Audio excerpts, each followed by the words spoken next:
જય શ્રી કૃષ્ણ મિત્રો, આપ સર્વનું સ્વર કીર્તન ચેનલમાં સ્વાગત છે।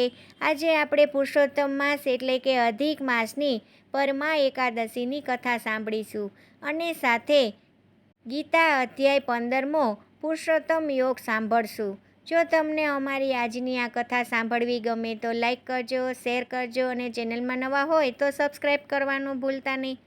તો ચાલો આપણે આજની આ કથા સાંભળીએ। પૂર્વે સમેધા નામનો એક બ્રાહ્મણ હતો।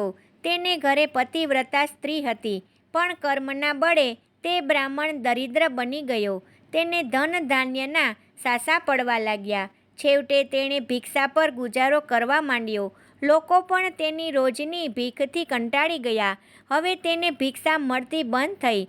તેણે પોતાની પત્નીને કહ્યું, હે સતી, મારા કર્મના લીધે તારે વગર વાકે દુઃખ ભોગવવું પડે છે। મારા જેવા દરિદ્ર સાથે તારું પાનું પડ્યું એ પણ એક દુર્ભાગ્ય છે। જો તું કહે તો હું પરદેશ જાઉં અને કંઈક પુરુષાર્થ કરું। પત્નીએ નમ્રતાથી કહ્યું, નાથ, હું બીજો તો તમને શું કહું, પરંતુ મેં સાંભળ્યું છે કે ગયા ભવમાં જેણે પુણ્યદાન ન કર્યું હોય તેને આ ભવમાં કશું પ્રાપ્ત થતું નથી। જો આપણે પુણ્યદાન કર્યું હશે તો ઘરે બેઠા પણ તેનો ઉદય થશે। હું આપના વિયોગમાં એક ક્ષણ પણ રહી શકું તેમ નથી, કારણ કે જે સ્ત્રીને પતિ છોડી જાય છે તેને લોકો તિરસ્કારની દ્રષ્ટિએ જુએ છે અને દુર્ભાગા કહે છે। તમે ધીરજ ધરો, ભાગ્યમાં હશે તો અહીં પણ આવી મળશે। એવામાં મહર્ષિ કૌંડિન્ય ત્યાં આવી પહોંચ્યા। સુમેધાએ તેમનો ભાવપૂર્વક સત્કાર કર્યો અને તેની સ્ત્રીએ તેમનો આદરપૂર્વક જમાડ્યા। જમી રહ્યા પછી સુમેધાની સ્ત્રીએ હાથ જોડી મહર્ષિને પૂછ્યું, મહર્ષિ, શું કરવાથી અમારું દારિદ્ર્ય મટે તે મને કૃપા કરીને કહો। મહર્ષિ કૌંડિલ્ય બોલ્યા, હે સતી, તું પુરુષોત્તમ માસની વદ એકાદશીનું વ્રત કર। આ પરમા એકાદશીનું વ્રત સર્વ વ્રતોમાં ઉત્તમ છે। આ એકાદશીના દિવસે શ્રદ્ધાપૂર્વક ઉપવાસ કરવાથી ધન ધાન્યની વૃદ્ધિ થાય છે અને દુઃખ દારિદ્ર્યનો નાશ થાય છે। પૂર્વે કુબેરે આ વ્રત કર્યું હતું ને તેના પુણ્ય બળે તે ભંડારી થયો હતો અને હરિશ્ચંદ્ર રાજાએ આ વ્રત કર્યું હતું, તેથી તેને પુત્રની પ્રાપ્તિ થઈ હતી। તેના પુત્રનું નામ રોહિત હતું। મહર્ષિના વચનોમાં શ્રદ્ધા રાખી સુમેધાની સ્ત્રીએ જ્યારે પુરુષોત્તમ માસની વદ એકાદશી આવી ત્યારે ભાવપૂર્વક ઉપવાસ કરી વ્રત કર્યું। આથી તેને અનંત સુખો મળ્યા, પુત્રની પ્રાપ્તિ થઈ અને અંતે તે પતિ પત્ની વૈકુંઠમાં ગયા। ગીતા અધ્યાય 15મો પુરુષોત્તમ યોગ। ભગવાન બોલ્યા, જેના મૂળ ઊંચે અને ડાળીઓ નીચે છે આવો આ અવિનાશી સંસાર પીપળો કહેવાય છે। વળી વેદના મંત્રો જેના પાંદડા છે એવા આ સંસાર વૃક્ષને જે મૂળ સહિત તત્વથી જાણે છે તે સાચો વેદવેત્તા કહેવાય છે। ઊંચે અને નીચે જેની ડાળીઓ ફેલાયેલી છે કે જે ગુણોથી પોષણ પામે છે, ઇન્દ્રિયોના વિષયો તેના અંકુર છે અને તેના મૂળો સર્વત્ર ફેલાઈને જીવ માત્રને કર્મ પ્રમાણે બાંધી રહ્યા છે, તેવું સાચું સ્વરૂપ જગતમાં જણાતું નથી। તેને આદિ, અંત કે આધાર નથી। એવા દ્રઢ મૂળ પીપળાને તું વૈરાગ્યના શસ્ત્રથી છેદી નાખ, પછી તે પરમ પદને શોધી લેવું કે જ્યાં ગયેલા પાછા ફરતા નથી અને જ્યાંથી આ બધી પુરાતન પ્રવૃત્તિ પ્રસરી રહી છે તે આદિ નારાયણને હું શરણે જાઉં છું એવો દ્રઢ સંકલ્પ કરવો જોઈએ।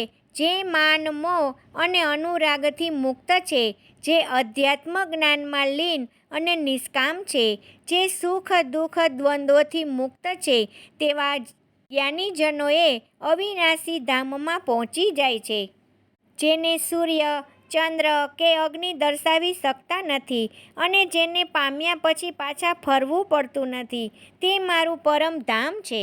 આ દેહમાં જીવાત્મા મારો સનાતન અંશ છે અને જે ત્રિગુણાત્મક પ્રકૃતિમાંથી 5 ઇન્દ્રિયોને મનને ખેંચે છે। જીવાત્મા દેહ ત્યજીને નવો દેહ ધારણ કરે છે।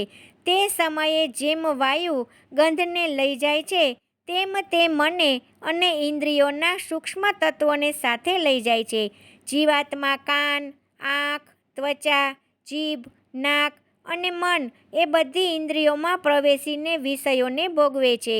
જીવને દેહ ત્યજ્યા પછી કે જીવતા ગુણોને ગ્રહણ કરતા કે વિષયોને ભોગવતા તેને મૂઢજનો જાણતા નથી, પણ જ્ઞાનીજનો તેને તત્વથી જાણે છે. પ્રયત્ન કરવાથી યોગીજનો તેને આત્મામાં સ્થિર વૈશ્વાનર થઈને હું પ્રાણીના દેહમાં વસી રહી પ્રાણ અપાનને હું ચારે અન્ન પચાવતો થયેલો જુએ છે. પરંતુ મનના મેલા અજ્ઞાનીજનો પ્રયત્ન કરવા છતાં તેને જોઈ શકતા નથી. જે તેજ સૂર્યમાં રહીને વિશ્વને પ્રકાશિત કરે છે અને જે તેજ ચંદ્ર અગ્નિમાં રહેલું છે તે તેજ મારું જ છે એમ તું જાણ. હું જ પૃથ્વીમાં પ્રવેશીને મારા ઓજથી પ્રાણી માત્રને ધારણ કરું છું અને અમૃતમય ચંદ્ર થઈને વનસ્પતિઓને પુષ્ટ કરું છું. હું વૈશ્વાનર અગ્નિ થઈ પ્રાણીઓના દેહમાં રહીને પ્રાણ અપાન વડે 4 પ્રકારના અન્નને પચાવું છું. આ રીતે હું સર્વના હૃદયોમાં વિરાજું છું. સ્મૃતિ, જ્ઞાન અને વિવેક મારાથી જ છે. વેદોમાં જાણવા યોગ્ય હું છું. વેદોનો જાણનાર હું છું અને વેદોનો કર્તા પણ હું છું. આ લોકમાં 2 પ્રકારના પુરુષો છે, ક્ષર અને અક્ષર. સર્વ પ્રાણીઓના શરીરો ક્ષર નાશવંત છે, પરંતુ જીવ અક્ષર અવિનાશી કહેવાય છે. વળી ઉત્તમ પુરુષ તો ત્રીજો જ છે, તે પરમાત્મા કહેવાય છે. તે અવ્યય ઈશ્વર ત્રણેય લોકમાં વ્યાપીને સર્વનું પોષણ કરે છે. કેમ કે હું ક્ષરભૂતો અને ક્ષર જીવાત્માથી ઉત્તમ છું, તેથી લોકોમાં અને વેદોમાં પુરુષોત્તમ નામે પ્રસિદ્ધ છું. હે ભારત, આ પ્રકારે તત્વથી જે જ્ઞાનીજનો મને પુરુષોત્તમ જાણે છે તેઓ સર્વજ્ઞ છે અને સર્વ ભાવ વડે તેઓ મને જ ભજે છે.